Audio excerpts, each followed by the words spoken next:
ठंड में मायके की मार वर्सेस ससुराल में भरपूर प्यार।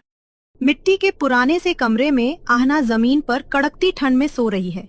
उसका शरीर ठंड से कांप रहा है और उस छोटे से पुराने कमरों की खिड़कियां टूटी हुई है, जिससे ठंडी हवा उसके कंबल से आर पार होकर उसके शरीर को चिर रही है।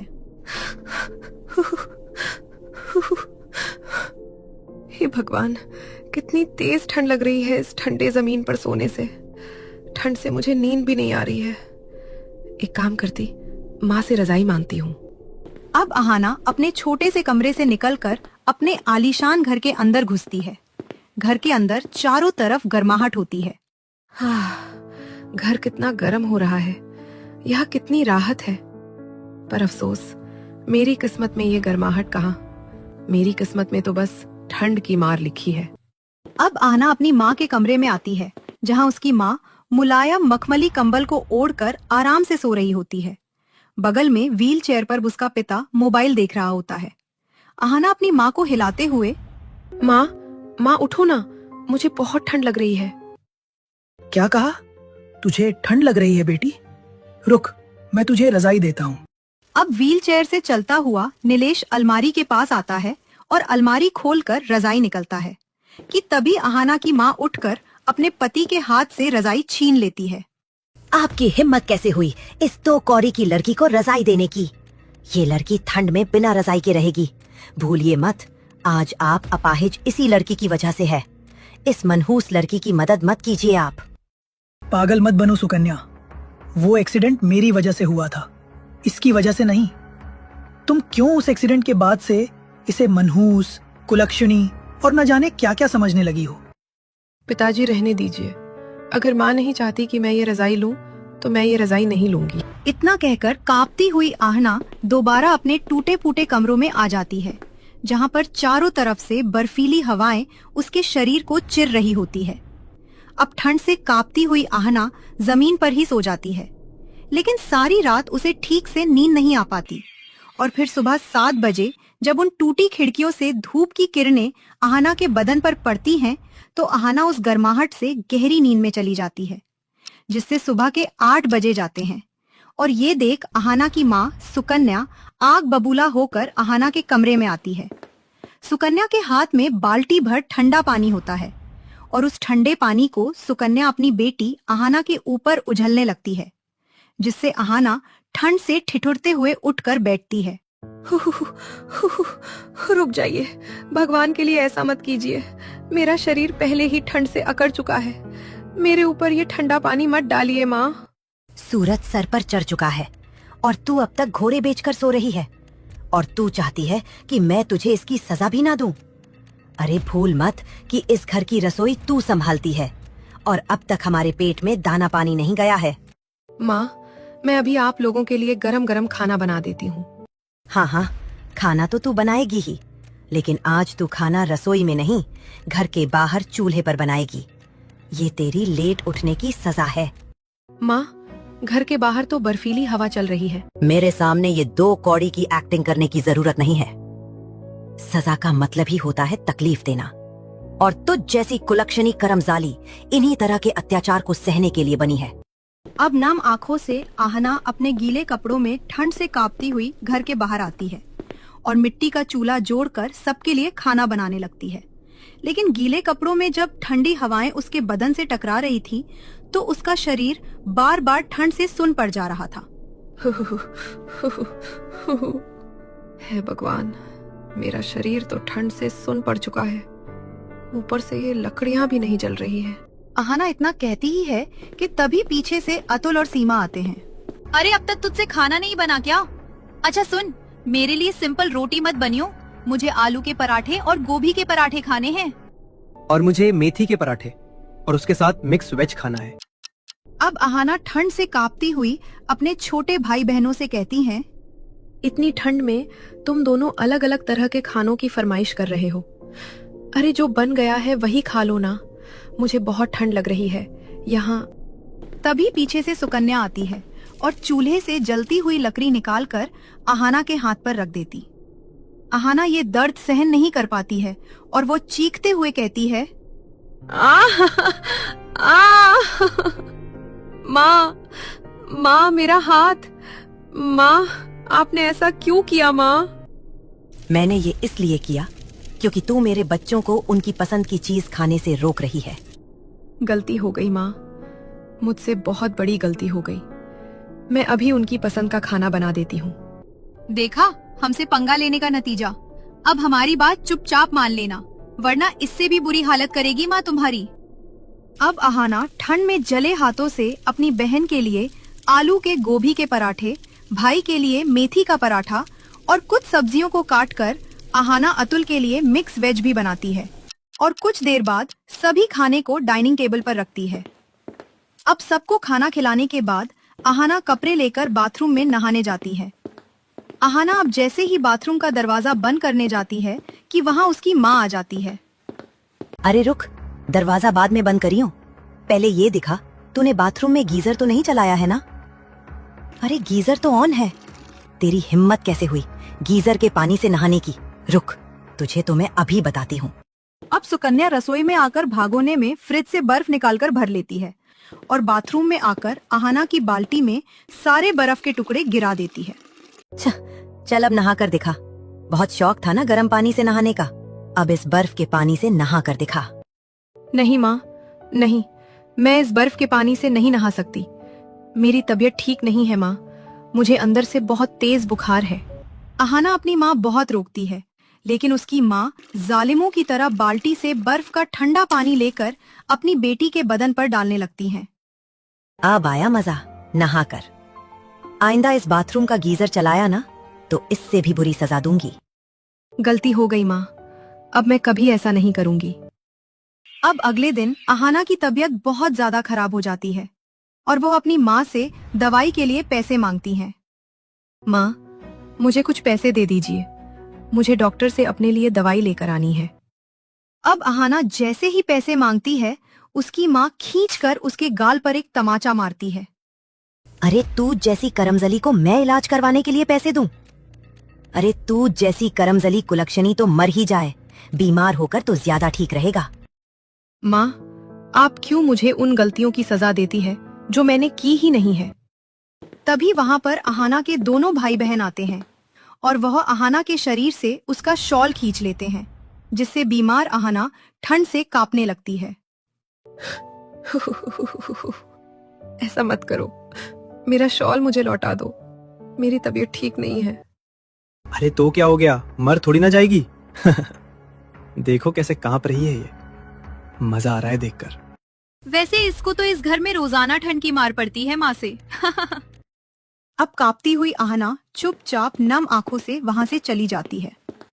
वहीं दूर से उसके पिता व्हीलचेयर पर बैठे ये सारा दृश्य देख रहे होते हैं। पता नहीं मेरी पत्नी को कब समझ में आएगा कि मेरी बेटी आहना इस घर के लिए साक्षात लक्ष्मी है।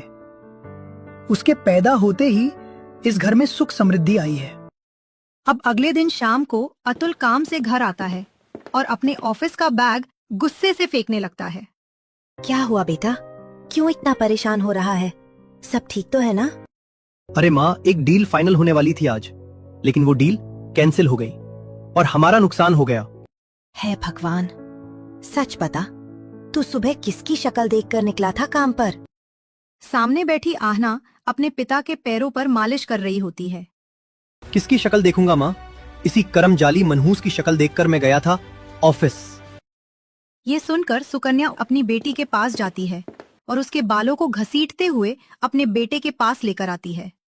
अच्छा, तो इस करमजाली मनहूस को देखा था तूने? अरे, इस काली बिल्ली की शक्ल अगर मैं भी देख लेती हूँ तो पूरे दिन मुझे खाना नसीब नहीं होता है। माँ, माँ मुझे छोड़ दीजिए, इसमें मेरी कोई गलती नहीं है।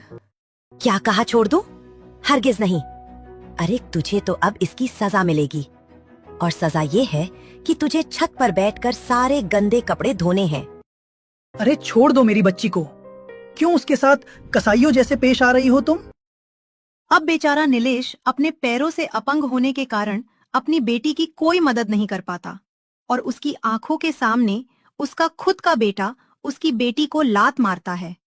वही माँ बालों को खींचती है और इसके बाद सारे गंदे कपड़े लाकर सुकन्या अपनी बेटी के मुंह पर फेंकती है।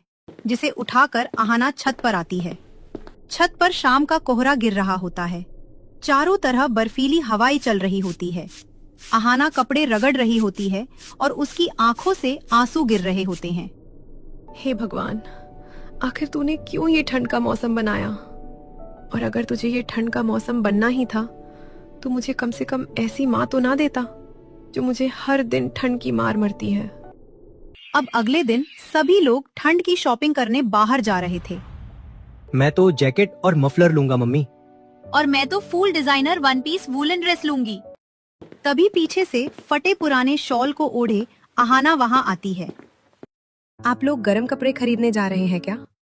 अगर हाँ, तो क्या मैं भी आपके साथ चलूं? मेरा ये शॉल बहुत पुराना हो चुका है और ये कई जगह से फट भी रहा है, जिससे ठंडी हवाएं आर पार होती है, शरीर भी गर्म नहीं होता। ये सुनकर सुकन्या खींचकर एक चाटा अपनी बेटी के गाल पर मारती हैं और ये देख सीमा और अतुल तेज तेज हंसने लगते हैं। सही किया माँ, ये इसी लायक है।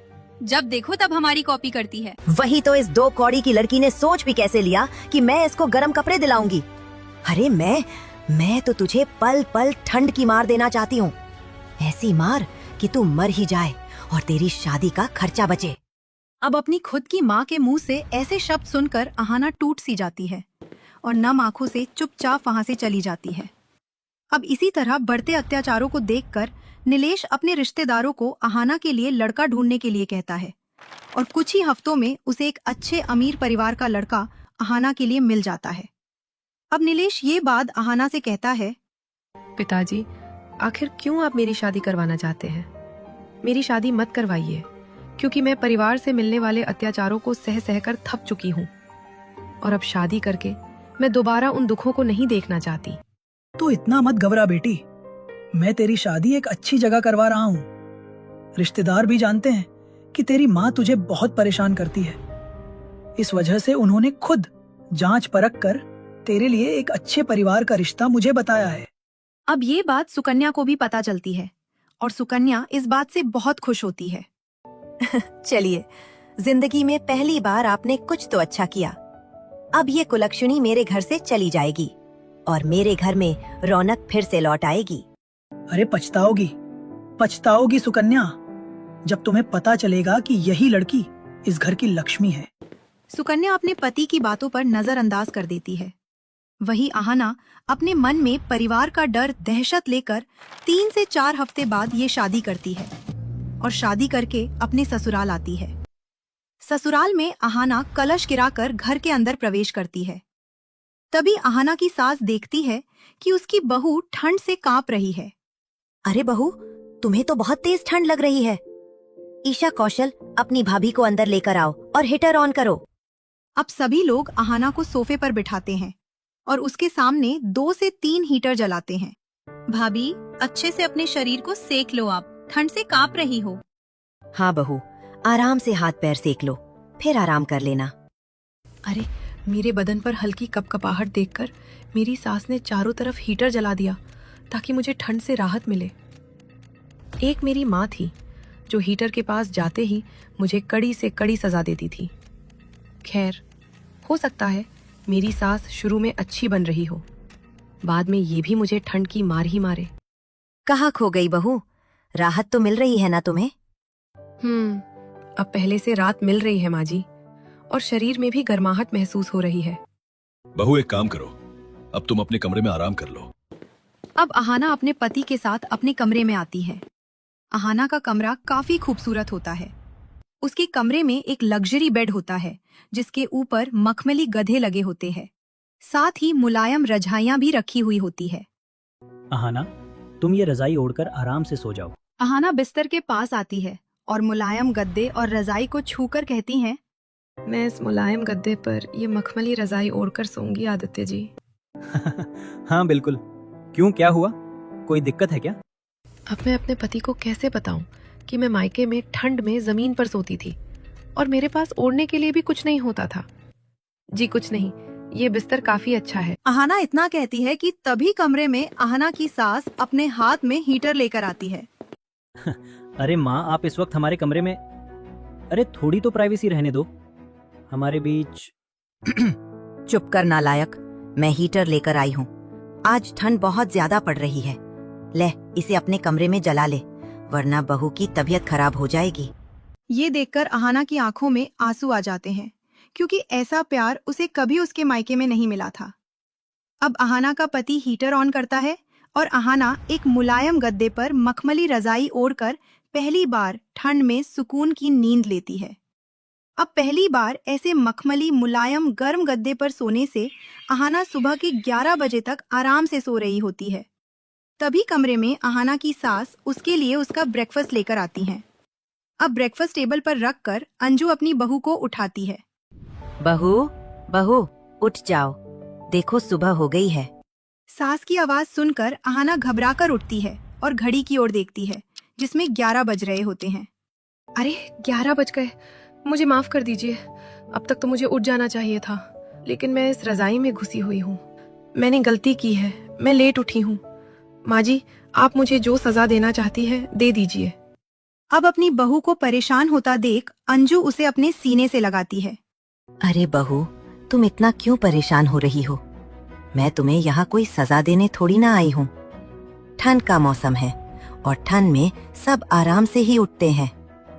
और फिर तुम्हें तो शादी की थकान भी होगी, इसलिए मैं तुम्हारा खाना भी कमरे में ही ले आई हूँ।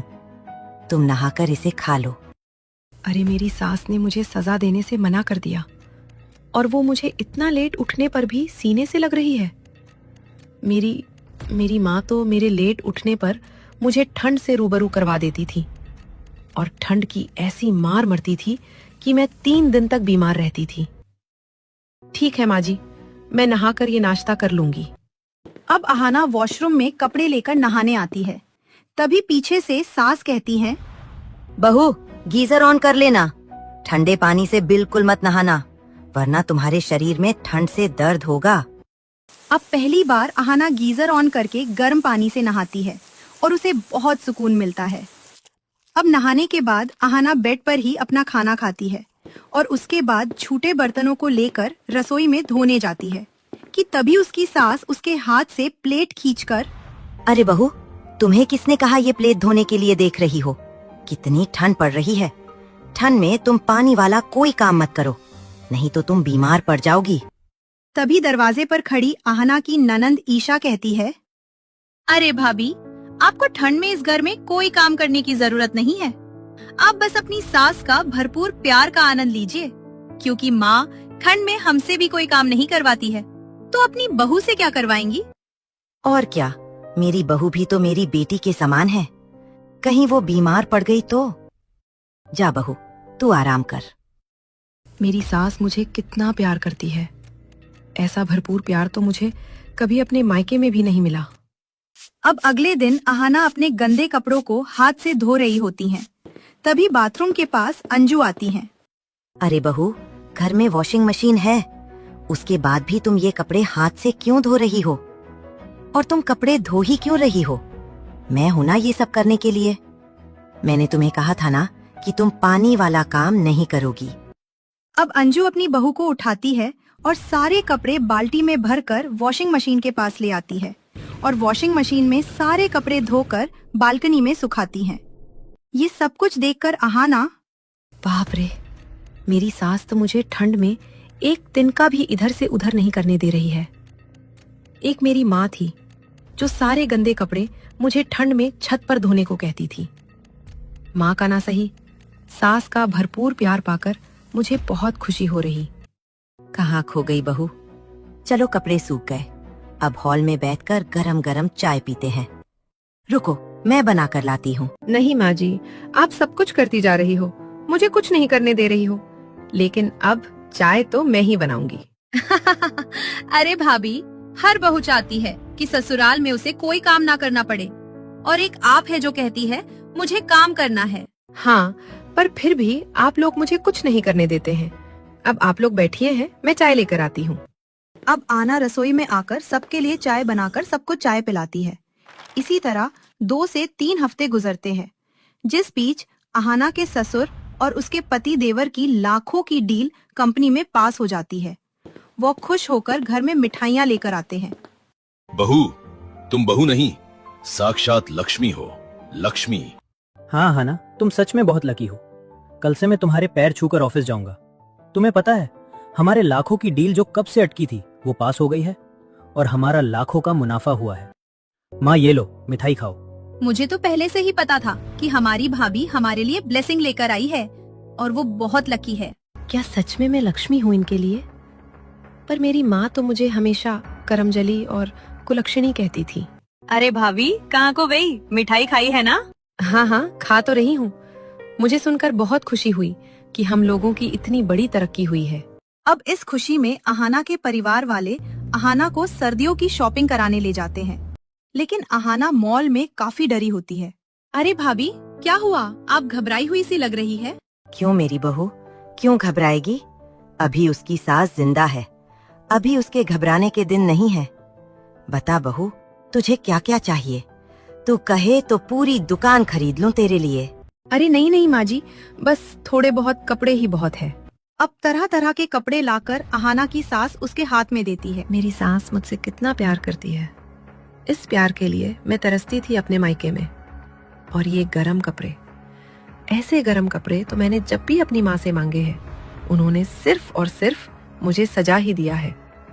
लेकिन भगवान के बदौलत मुझे ससुराल में अपनी सास से भरपूर प्यार मिल रहा है। अब शॉपिंग करके घर वाले अहाना को रेस्टोरेंट भी लेकर जाते हैं, खाना भी खिलते हैं। अहाना अब पूरे दिन बाहर घूमकर आराम से घर आती हैं। अब अहाना अपने ससुराल में बहुत खुशहाल जिंदगी बिताने लगती है। वहीं दूसरी तरफ अहाना के मायके वालों की जिंदगी बद से बदतर हो चुकी होती है। उनके करोड़ों का नुकसान हो चुका हुआ होता है और वो उस छोटे से कमरे में रह रहे होते हैं जिस कमरे में उन्होंने अहाना को रखा हुआ था, और उन्हें खाने के लाले पड़ रहे थे। माँ, ये कैसी जिंदगी हो गई है हमारी। एक टाइम था जब हम हर दिन 5 स्टार होटल में खाना खाते थे और आज हमारे प्लेट में एक सूखी रोटी नहीं है। ये सब बेटा हमारी किस्मत में तब तक था जब तक इस घर में अहाना थी। अहाना हमारे लिए लक्ष्मी थी और उसके जाते ही हमारी किस्मत पलट गई। हम करोड़पति से खाकपति बन गए। इसी तरह सुकन्या के परिवार वालों की ऐसी दशा देखकर आस पड़ोस के लोग भी बातें बनाते हैं। अरे सुकन्या, तुम्हारी तो जिंदगी फकीरों जैसी हो गई है। एक टाइम था जब तुम पैसों में खेलती थी। वो टाइम तब था जब इस घर में अहाना रहती थी। अहाना इन लोगों के लिए साक्षात लक्ष्मी थी। लक्ष्मी। लेकिन इन लोगों ने उसकी कदर नहीं की। अगर इज्जत से उस बेटी को रखते और इज्जत से विदा करते तो इनकी लक्ष्मी इनके घर में ही रहती। पर इन्होंने तो उसे कल्पा कल्पा कर भेजा है। उसी की सजा मिल रही है इन लोगों को। ये सुनकर पहली बार सुकन्या को शर्मिंदगी महसूस होती है और उसे एहसास होता है कि शायद सब लोग ठीक ही कह रहे हैं। अब नम आंखों से सुकन्या अपने घर के अंदर आ जाती हैं। वहीं अहाना के ससुराल वालों की तरक्की दिन पर दिन बढ़ती ही जाती है। उनका घर बंगले से कोठी में तब्दील हो जाता है। कोठी के बाहर 4-4 महंगी गाड़ियां खड़ी होती है और वो लोग घर में 4 से 5 नौकर रख लेते हैं। भाभी, आप तो जब से आई हो तब से हम लोग एक लग्जरी लाइफ जीने लगा गए हैं। आप इस घर के लिए लकी चार्म हो। Thank you so much. मैं तो चाहती हूँ कि मेरे ससुराल वालों की सुख समृद्धि ऐसे ही बनी रहे। तभी पीछे से अंजू आती है। वो सब तो ठीक है बहू, पर जब से शादी करके आई हो तब से एक बार भी तुम अपने मायके नहीं गई। पूरे 1 महीने हो गए, एक बार अपने माता पिता से भी मिल लो। चलो, मैं भी तुम्हारे साथ चलती हूँ। अब अहाना अपनी माँ का नाम सुनकर सहम सी जाती है। ठीक है माँ जी, चलते हैं। अब बड़ी सी कार में डिजाइनर वुलन ड्रेस पहनकर अहाना अपनी सास के साथ अपने मायके आती है, जहाँ उसके आलीशान घर में ताला लटका होता है। पड़ोस की बसंती, अरे अहाना बेटी, तू बेटा, तेरा ये घर बिक गया है। तेरी माँ उस तरफ मिट्टी की कुटिया में रहती है जहाँ पहले तू रहा करती थी। अब घबराते हुए अहाना अपनी सास को लेकर उस मिट्टी की कुटिया में आती है, जहाँ घर का सारा सदस्य फटे पुराने कपड़ों में होता है। अरे ये कैसी दशा बना रखी है आप लोगों ने। आप लोगों के साथ इतना सब कुछ हो गया और आप लोगों ने मुझे कुछ नहीं बताया। हाँ समधन जी, आपको एक बार तो हमें खबर करनी ही चाहिए थी। इस मुंह से मैं अपनी बेटी को खबर करती, जिस मुंह से मैंने आज तक उससे सीधे मुंह बात तक नहीं की। दीदी, आप आ गई। अच्छा हुआ आप आ गई। आपके जाते ही दीदी हमारी जिंदगी भिखारियों से भी बदतर हो गई है। मैंने पहले ही कहा था आहाना, हम लोगों के लिए लक्ष्मी है, लेकिन इन्हें तब मेरी बात समझ नहीं आई थी। पर तुम्हारे जाते ही जब इस घर का सिक्का पलटा और हम लखपति से खाकपति से बदल गए, तब तुम्हारी माँ को भी एहसास हुआ कि तुम हमारे लिए सच में साक्षात लक्ष्मी थी। अब सुकन्या हाथ जोड़कर अपनी गलती का पश्चाताप करते हुए कहती हैं, हाँ बेटी, तेरे पिता सही कहते हैं। मैं पागल थी जो तुझे कुलक्षणी और कर्मजली कहती थी।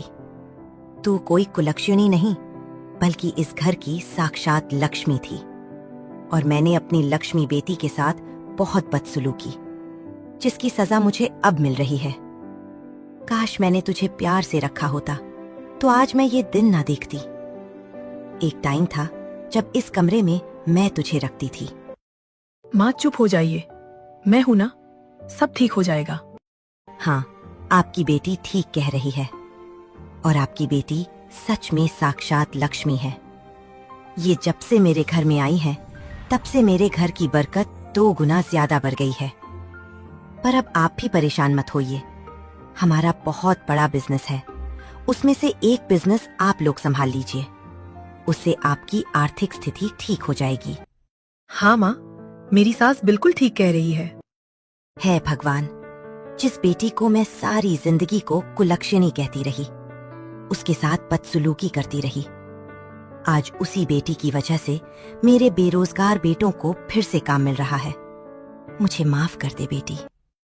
माँ भूल जाइए उन बातों को, मैं आज भी आपको अपनी प्यारी माँ ही मानती हूँ। अब आहाना अपनी माँ को माफ कर देती है। वही अंजू अपनी बहू के मायके वालों को अपना एक बिजनेस सौंप देती है, जिससे उनकी आर्थिक स्थिति पहले जैसी हो जाती है। जिसके बाद आहाना को सास के भरपूर प्यार के साथ साथ माँ का भी अनोखा प्यार मिलने लगता है।